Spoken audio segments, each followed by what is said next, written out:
فرمان رسول ہے صلی اللہ علیہ وسلم ان لوگوں کے لیے جو دنیا کے اندر کسی تکلیف میں ہے اور ان کو کوئی نہ کوئی یعنی تکلیف آ گئی،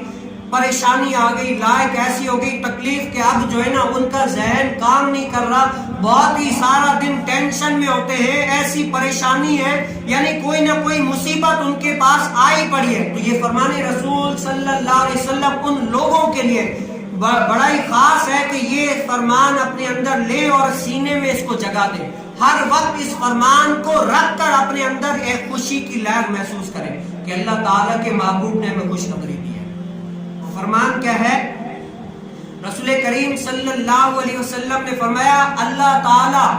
کسی بندے کے ساتھ اگر بھلائی کا ارادہ کرتا ہے نا،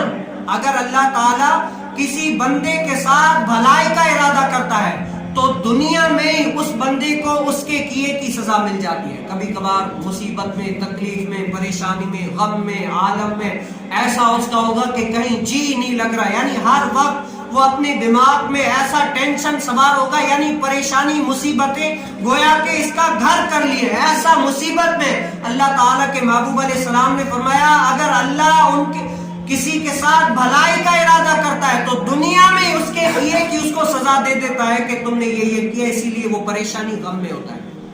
اور اگر اللہ تعالیٰ کسی کے ساتھ برائی کا ارادہ کرتا ہے،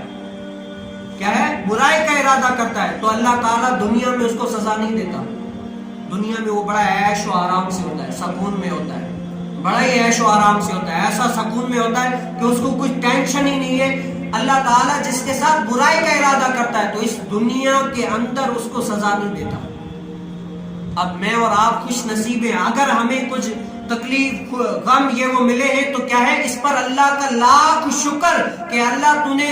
جتنا مجھے غم تکلیف دیا یہ میرے عیبوں کی سزا ہے، لیکن اے اللہ یہ تیرا شکر ہے کہ تو نے مجھے دنیا میں ہی دے دیا۔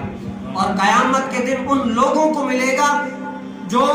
جن کے ساتھ اللہ تعالیٰ بھلائی کا ارادہ نہیں کرتا۔ لیکن یہ حدیث مبارکہ ہم کسی کو نہیں بول سکتے، اگر کوئی چین میں ہے،